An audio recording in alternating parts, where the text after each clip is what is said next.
Muy buenas tardes, amados, amadas en el Señor, siempre con mucha gratitud hacia el Señor por estas oportunidades que Dios me concede de poder compartir con ustedes reflexiones, pensamientos y hacer aportes desde la palabra del Señor, la Santa Biblia. En esta oportunidad, nuevamente desde mi trabajo, en mis horas libres, en mis horas de descanso, aprovechando bien el tiempo, como dice la palabra del Señor, quiero compartir en esta sección que hemos titulado Vamos a la escuela, un aporte para la preparación de la escuela dominical.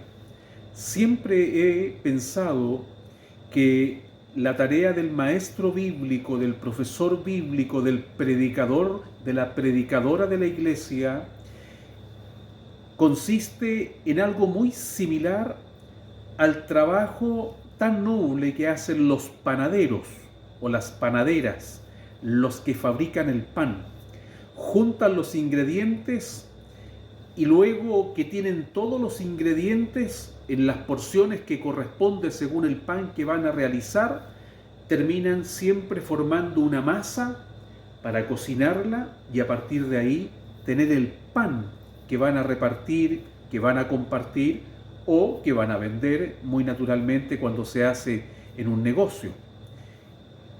Lo que yo pretendo en la gracia del Señor es aportar con algunos ingredientes a la preparación de toda esta masa.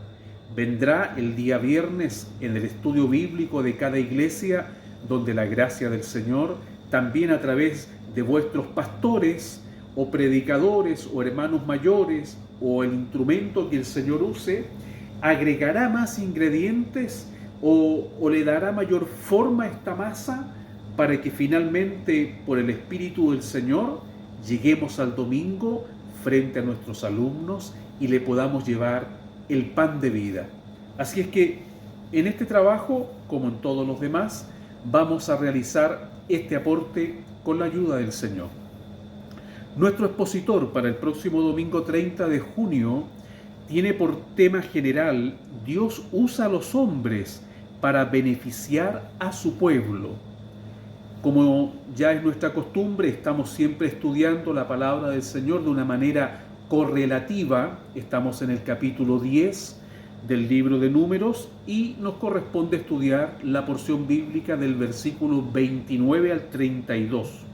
El texto de memoria, el texto que resume la lección en su totalidad, está en el libro de los Hechos, capítulo 9, versículo 15, y yo voy a dar lectura a estas porciones bíblicas desde la Biblia de las Américas, que, como he dicho en otras oportunidades y siempre voy a estar repitiendo por si alguien lo olvidó o no lo ha escuchado, la Biblia de las Américas es casi la misma versión que la Reina Valera 1960, solo que en aquellas partes donde el lenguaje español o castellano más clásico, más elegante que usa la Reina Valera 1960 se hace un poquito más difícil de entender, la Biblia para las Américas utiliza un español más moderno que hace esas partes más comprensibles.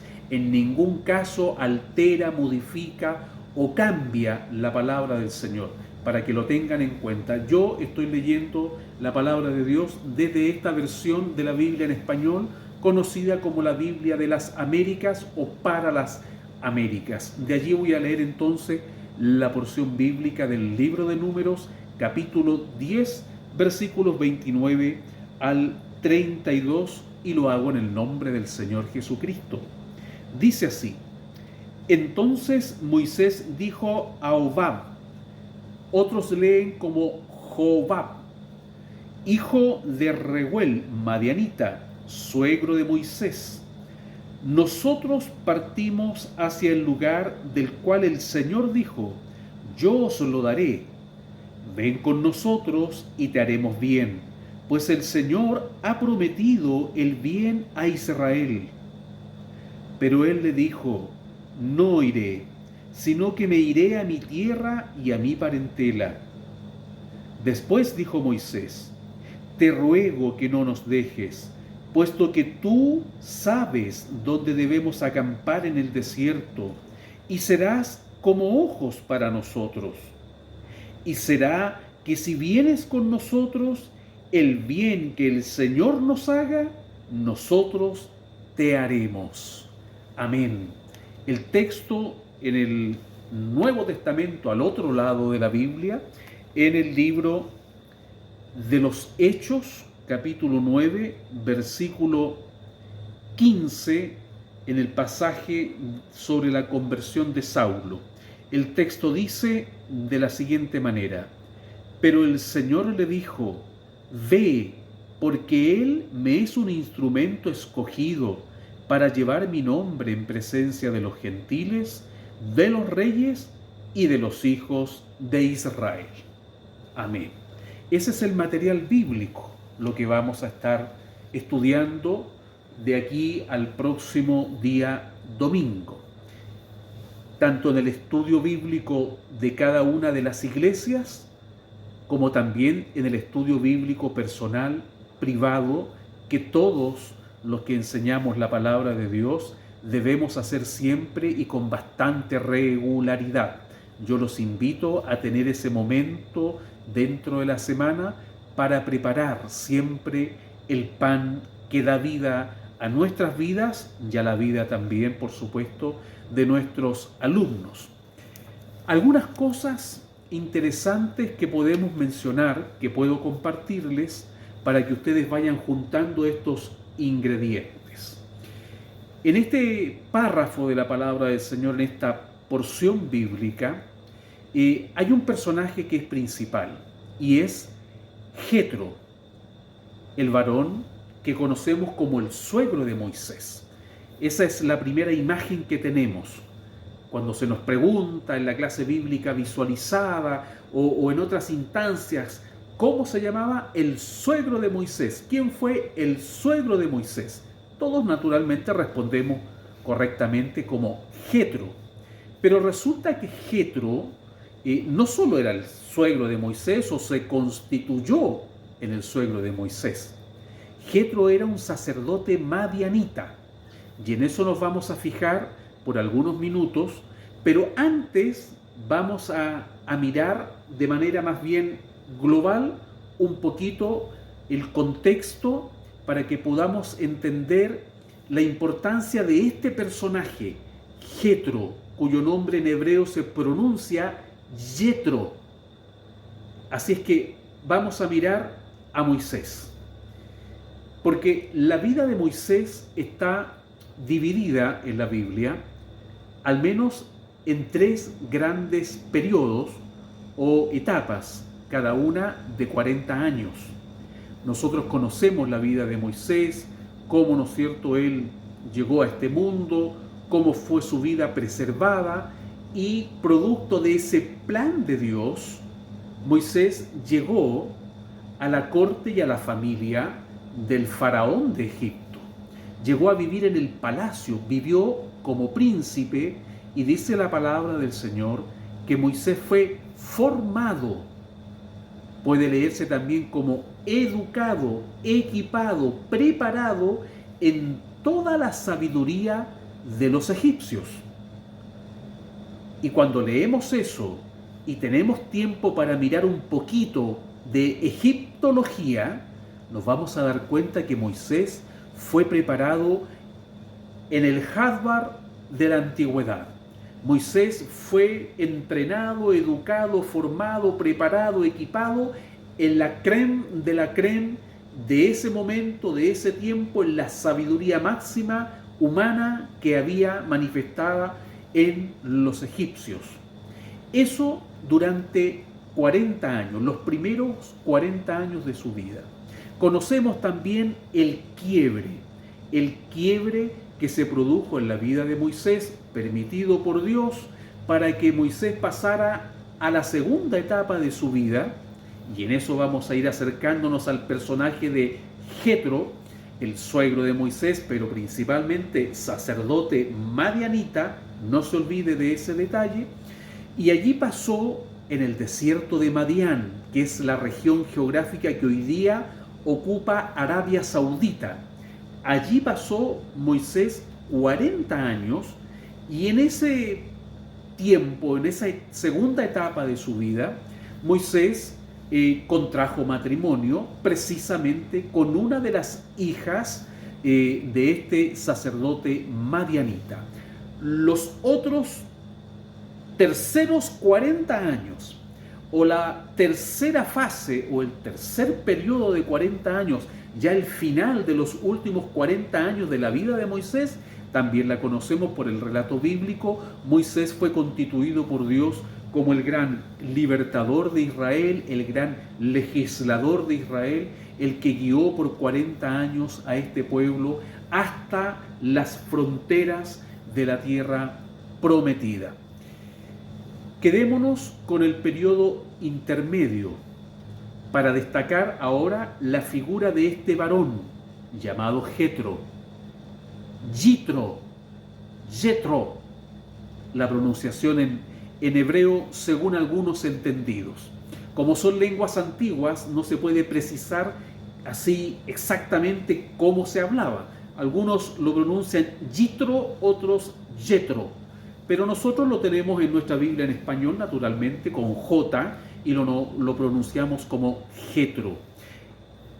Este varón resulta ser descendiente de Abraham, es decir, tiene un parentesco de raza con Moisés y naturalmente con los israelitas. Por eso era un sacerdote del Dios Altísimo, era un sacerdote del único Dios verdadero. No era un sacerdote pagano, sino que era un sacerdote del Dios que estaba preparando el camino para libertar a Israel. Jehová es el nombre que en español nosotros usamos para identificar a ese único y verdadero Dios, que en la Biblia se pronuncia más o menos también como Yahweh o Yahweh, derivado del posible sonido de estas letras consonantes con las que este Dios se identificó con el mismo Moisés allá en la zarza. Cuando Moisés le preguntó cuál es tu nombre o cómo les voy a decir a los israelitas que tú te llamas, y él le dice en español, yo soy el que soy, y se abrevia con esas 4 letras que por ser consonantes para nosotros se hace imposible poder pronunciar ese nombre, y de allí que se hace esta derivación como para hacerlo pronunciable de Yahweh o Yahweh, que finalmente da en nuestro muy amado y conocido Jehová. Jetro es hijo de Cetura, una de las esposas que tuvo Abraham muy legítimamente dentro de esa cultura. Así es que los madianitas son parientes de raza porque descienden de la misma raíz o del mismo tronco, son hijos de Abraham. Y todo parece indicar, y aquí está la importancia de este personaje. Dijimos al principio que Moisés vivió una primera etapa de 40 años en la cultura egipcia, siendo entrenado y preparado en toda la sabiduría de los egipcios. Pero eso no era suficiente para que Moisés se constituyera en el libertador y legislador de Israel. Dios, que está al control de todas las cosas, prepara una segunda etapa, valga la redundancia, para preparar a Moisés como el futuro líder de Israel. Esta segunda etapa se da en el desierto de Madián y emparentado con este hombre piadoso, descendiente de Abraham, que todo hace suponer, no lo dice la Biblia en el detalle por escrito, pero aquí hay un dato interesante. Cuando tenemos ocasión de leer toda la Biblia, o todo el Pentateuco, o todas las cartas de Pablo, o todos los evangelios, cuando logramos leer un todo, también logramos tener un mayor panorama bíblico. la historia más completa, más global. Es como si nos eleváramos en un avión y pudiésemos tener una vista más panorámica y entender muchos detalles que desde la superficie no se ven, pero desde la altura sí se pueden apreciar y comprender mejor. La estadía de Moisés con Jetro, su relación familiar al casarse con una de sus hijas, le va a brindar a Moisés el conocimiento que no le dieron los egipcios, el conocimiento profundo de las promesas que Dios hizo a Abraham y de todo el culto ancestral que se ha mantenido hacia el único Dios verdadero. Porque además hay aquí una línea que se llama línea semítica y que es una línea que viene desde Abel, que pasa por los descendientes de Noé, por Sem, y que se conserva dentro de la humanidad, y a esa línea se le llama la línea semítica. De allí el término para quienes rechazan a los israelitas o a los judíos de antisemitas o el antisemitismo, porque naturalmente los israelitas y otros pueblos son pueblos semitas, descendientes de Sem.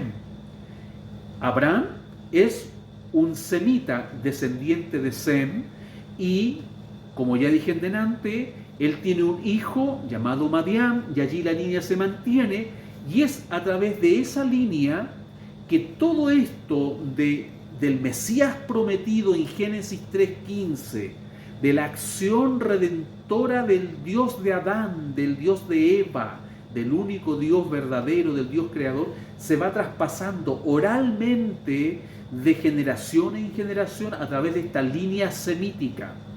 Así es que podemos inferir con toda seguridad que Moisés durante esos 40 años no solo le pastoreó las ovejas a Jetro, sino que además se nutrió de todo el conocimiento y la sabiduría de este varón. También vamos a encontrar que de este varón le viene un consejo a Moisés. Ustedes lo pueden buscar ahí entre Éxodo y Números, para que ojeen su Biblia, busquen y empiecen a leer más Biblia. Jetro llama a Moisés, cuando ya Moisés es el libertador, ¿no es cierto?, de Israel, cuando ya es el líder de Israel, y le dice: mira, Moisés, estás abarcando mucho. Podríamos decir en palabras más bien nuestras, no sé si en todas partes de Latinoamérica se usa este adagio o este dicho popular: el que mucho abarca, poco aprieta. Entonces Jetro le dice: organízate, Moisés, estás abarcando mucho, te estás agotando y esto no es saludable, no es bueno, sigue mi consejo, organízate, delega funciones. Y este modelo de delegar funciones en otras personas se ha mantenido hasta hoy, tanto en Israel como en muchas formas de la organización humana. Así es que este varón es muy importante en la preparación de Moisés. Es un instrumento escogido por Dios. De allí el texto de memoria que escogieron los pastores que prepararon esta lección. Jetro es un instrumento escogido por Dios, lo mismo que el Señor hizo con aquel Saulo de Tarso. Ese varón, al cual todos rechazaban, era un instrumento escogido de parte de Dios. Así que tenemos esta información acerca de este sacerdote madianita. Esto nos llama a la reflexión, ya tratando de sacar alguna enseñanza práctica. Primero, Dios nos conoce y nos conoce desde siempre, y Él tiene conocimiento de toda nuestra vida porque Él mismo la ha trazado, la ha escrito, la ha planificado, la ha ordenado en su infinita sabiduría. A nosotros se nos concede rastrearnos de alguna manera, yo diría un tanto débil, hasta el vientre de nuestra madre. Allí hay una escritura que dice: mira, cuando Dios habla con Jeremías, desde el vientre de tu madre yo te escogí, yo te conocí allá en el vientre de tu madre.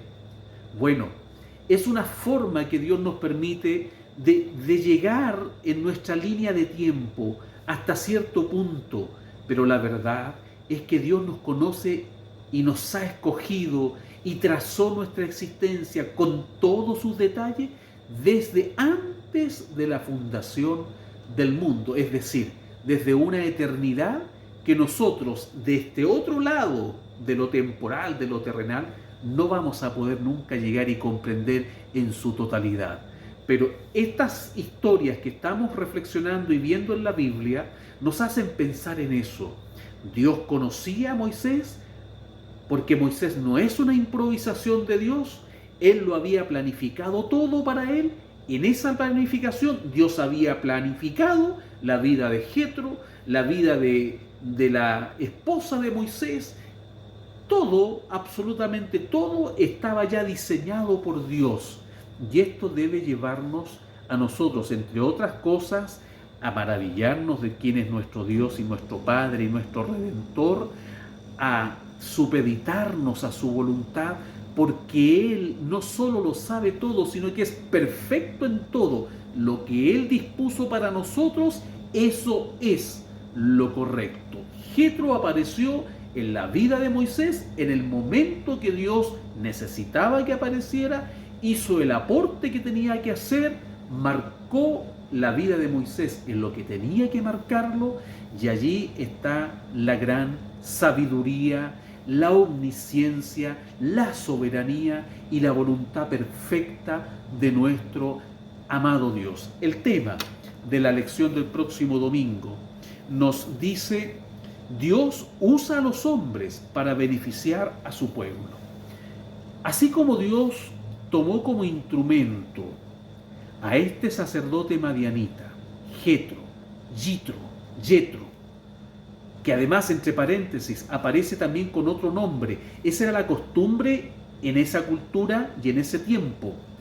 Dependiendo de cuál era la circunstancia en que se hacía mención de una persona, a veces se le cambiaba el nombre.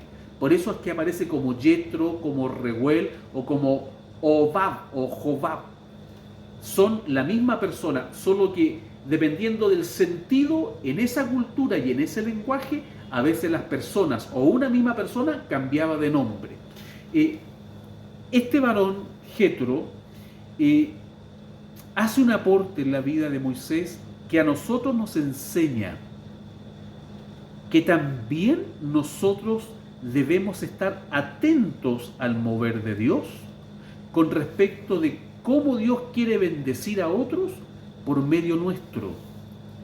Y digo por medio nuestro no como si nosotros tuviésemos alguna capacidad para hacerlo, sino que por medio nuestro, en base, hablando ya de cristianos en el tiempo de la gracia, en la iglesia de Cristo, en base a los talentos naturales que todos tenemos y son dados por Dios, y en base a los dones sobrenaturales que Dios nos otorga el día en que el Señor nos salvó, nos perdonó, nos redimió, nos bautizó con su Santo Espíritu, registró nuestro nombre en el libro de la vida. En medio de todo eso, el Señor nos adornó con dones sobrenaturales, dones ministeriales. Eso hay que leerlo en la carta de Pablo a los Efesios, en la carta de Pablo a los hermanos en Corinto. Allí el apóstol se expresa respecto de estas cosas, también en la carta a los romanos.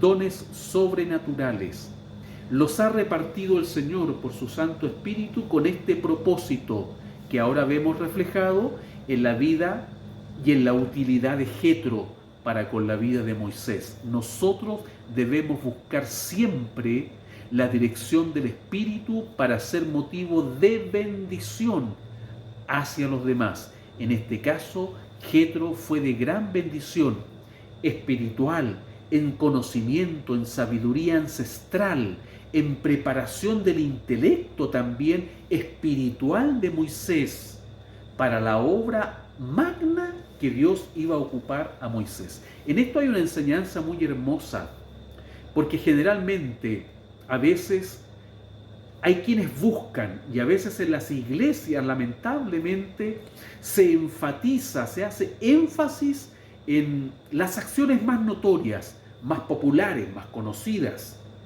Pero hay hombres y mujeres a quienes Dios usa para preparar a otros. El más notable de estos personajes, a mi gusto, es Juan el Bautista. Allí usted puede tener una referencia para la escuela dominical.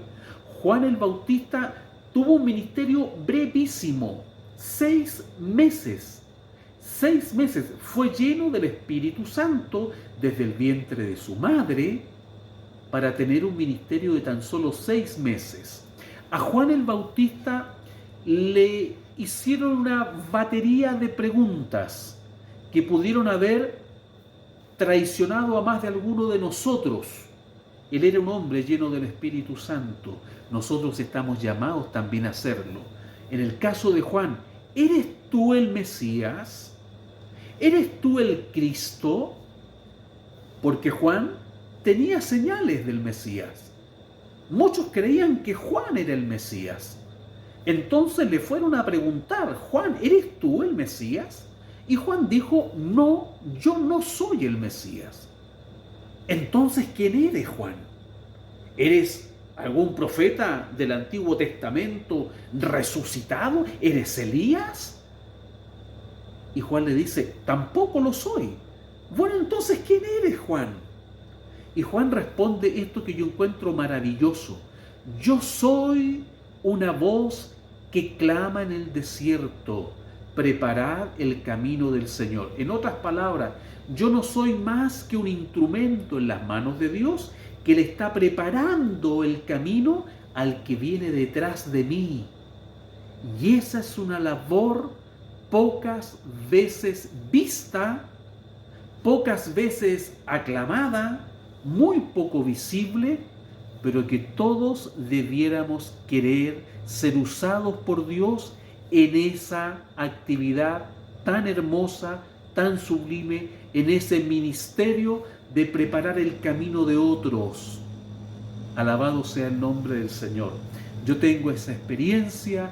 Yo creo que muchos, si reflexionan, se darán cuenta que fueron ocupados como instrumentos al estilo de Juan el Bautista, como una silenciosa voz, como una voz solitaria que clama en el desierto, que prepara el camino de otro para que el Señor se manifieste en su vida.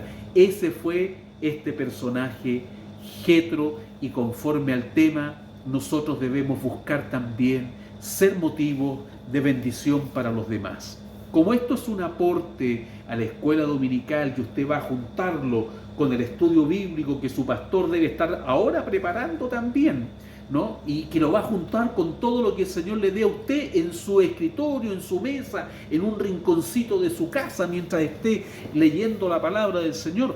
Este es un aporte, así que no lo voy a hacer tan largo. Vamos a mirar algún pensamiento. Las citas están en el expositor, usted puede buscarlas. Del primer título: la bendición de Dios para su pueblo alcanza también a los gentiles. Creo que todos, en alguna medida u otra, hemos experimentado también esto. Todos hemos sido motivo de bendición, espero, siempre, para los demás. Sobre todo en esos ambientes en que no estamos rodeados de hermanos. Es allí donde más ha de manifestarse la distinción de la hija y del hijo de Dios. Mire, yo creo que en la eternidad, cuando estemos en la presencia del Señor, nos vamos a enterar de un sinfín de cosas que aquí no podemos ver, no podemos saber, no podemos palpar o contemplar vívidamente, porque estamos limitados. Pero usted se ha preguntado, o pregúntese si no lo ha hecho: ¿cuántas veces otros en mi entorno han sido librados de algún mal porque el Señor me libró a mí? ¿Se ha preguntado eso? Yo viajo muchísimo, trabajo en el rubro del transporte en buses. ¿Cuántas veces me habrá librado el Señor de un accidente a mí? Y por librarme a mí han sido librados 40, 50, 60 pasajeros que quizás ninguno de ellos conoce al Señor, ni cree tal vez en el Señor, pero por el bien que a mí el Señor me ha hecho, han sido ellos también beneficiarios de la misericordia de Dios. Pregunta para usted, para mí, ¿estoy siendo yo un canal de bendición para los que no conocen al Señor? No importa que no lo sepan. Eso es importante, mi amada, mi amado. Las bendiciones que Dios nos ha dado pueden ser también proyectadas para aquellos que no conocen al Señor, en el barrio, en el colegio, en la universidad, en el trabajo, en todos los ambientes donde nos rodean personas que no conocen al Señor. Nosotros, por nuestra causa, ellos pueden ser también bendecidos y alcanzados por el bien de Dios, y por supuesto deseamos que un día ellos también lo sepan. Segundo título: rechazar el llamado de Dios nos aparta de sus promesas. Aquí hay un asunto bien delicado. Delicado porque nos puede traer perjuicio a nosotros. Rechazar la oferta divina, rechazar la voluntad de Dios, ponerle obstáculos a la voluntad que el Señor ha trazado para nosotros, es el peor de los caminos que podemos escoger mientras vivamos en esta tierra. Si usted ha recibido al Señor Jesucristo, como lo he recibido yo, por gracia y misericordia de Dios, nuestra peor opción es decirle: no, Señor, no quiero que me ocupes en esto o en aquello. Ahora, siempre vamos a encontrar de alguna manera cultural que hay en nuestra mente que nosotros somos indignos de ser usados por el Señor. Pero vamos a la cultura bíblica. Allí la Biblia nos dice que no solo hemos sido salvados, redimidos, sino que hemos sido también elevados a los lugares celestiales juntamente con Cristo, y que el Señor no solo consiguió para nosotros perdón, redención por su sangre, sino también dio regalos, dio dones a los hombres. Si usted, mi hermana, si usted, mi hermano, tiene el llamado del Señor al ministerio pastoral, al ministerio evangelístico, al ministerio de servir, al ministerio de enseñar, si usted ha sido llamado por el Señor para una labor específica en la iglesia, si usted ha sido adornado, adornada con los dones del Espíritu Santo en su vida, usted es un regalo de Dios para los hombres. Eso es lo que Pablo está enseñando, que el Señor dio dones a los hombres, dio regalos. Usted y yo somos un regalo de Dios para los demás. ¿Podremos nosotros negarnos a eso? Si hacemos eso, si nos negásemos, nos metemos en un problema bastante serio con Dios. Ahora usted dirá: es que soy indigno, es que no me siento capaz. Lo mejor que usted puede hacer es sentirse incapaz. No se sienta indigno. Cristo el Señor nos hizo dignos. Ahora somos dignos obreros del Señor. Incapaces, por supuesto. Somos incapaces a no ser que la gracia del Espíritu Santo de Dios venga sobre nosotros, nos prepare, nos capacite y nos lleve a su obra, a trabajar en donde Él nos ha llamado a trabajar. No mire nunca en menos ninguna labor que el Señor le haya asignado. Tal vez usted tenga un llamado para aquellos ministerios más vistosos, más populares, incluso hay quienes los desean. Pero tal vez usted ha sido llamada o llamado a esos ministerios o labores que nadie ve, que nadie quiere, que nadie desea. A donde el Señor a usted le ha llamado, allí vaya, confiando en la capacitación que el Espíritu Santo le va a dar, porque el Espíritu nunca deja solo a los que obedecen. Jetro era un instrumento en las manos de Dios para bendecir a Moisés, pero también para bendecir al pueblo. No se olvide del texto. Moisés le dice: suegro, usted no sería muy útil porque usted conoce el desierto, Usted sabe dónde podemos acampar, dónde no debemos acampar. Usted sabe por dónde ir, por dónde no debemos ir. Ayúdenos. Mire, suegro, nosotros somos ciegos en esto. Y Dios nos ha dado un don a través suyo. Sus ojos serán como nuestros ojos. Bendito sea el Señor. Jetro tiene un lugar muy bien ganado en la gloria eterna del Señor. Dios nos bendiga. Tercer y último título. Importancia de reconocer a los que colaboran con el pueblo de Dios. Bueno, Moisés en el texto bíblico hace una suerte de reconocimiento, ¿no? Por lo que dije recién, Jetro, tú nos serás a nosotros como ojos, donde nosotros no podemos ver. Lo que tenemos que hacer, no lo podemos hacer sin tu ayuda. Eres valioso, Jetro. Bueno, eso es importante también para nosotros en la vida cristiana. Aquí hay que hacer una aclaración y no confundir. No hay que confundir el reconocimiento con la adulación. ¿Qué es la adulación? La adulación es el acto de maliciosamente engrandecer a una persona. Para nosotros en la vida cristiana cotidiana, muy comúnmente, por ejemplo, con un pastor, con un predicador, qué lindo que predica mi pastor, qué lindo el sermón, hermano. Oh, si no hay nadie que predique como usted. Oiga, si predica el hermano tanto, el pastor tanto, la reunión va a estar bonita. Eso es adulación, y la adulación es una trampa en las manos del diablo. Usted nunca adule a nadie en su iglesia, en su entorno, ni a su cónyuge, ni a sus hijos. Nunca les tienda trampa. La adulación es como un lazo, es como una cuerda que el diablo le pone en su mano cuando usted le reconoce de esa forma maliciosa y pecaminosa la gracia que Dios le ha dado a otro. Eso es adulación, eso es del diablo, eso no. Pero el reconocimiento que viene de la gracia del Señor es estímulo para aquel que está trabajando en la obra del Señor. Esto no solo es aplicable en la vida de iglesia, esto viene desde la familia. Aquí hay una enseñanza muy profunda, sobre todo entre cónyuges y con los hijos. Cónyuge, usted reconozca de manera estimulante, sana, en la gracia del Señor, la obra que su esposa está haciendo en el hogar, en la familia, la obra que su esposo está haciendo.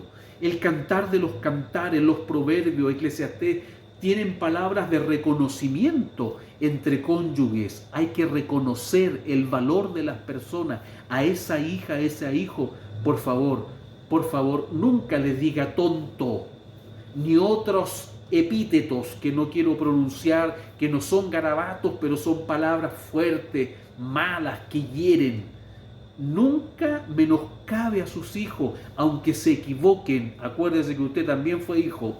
Acuérdese que usted también gateaba, que también se equivocaba. Estimule a sus hijos, estimule a su cónyuge. Reconozca los valores, los talentos, la gracia que a todo ser humano el Señor da, para que esa gracia vaya creciendo. Un estímulo, un abrazo, un reconocimiento sano. Oiga, hermana, oiga, hermano, oiga, mi pastor, la palabrita esa que usó en su sermón, o esa parte del sermón o del estudio que usted dio, me sirvió tanto. Alabo al Señor por la gracia que le dio. Siga, mi pastor, dejándose usar por el Espíritu Santo. Esas son cosas que alientan, que ayudan y que estimulan. Y a los que son estimulados de esta forma, tienen que transmitir aquello para la gloria del Señor.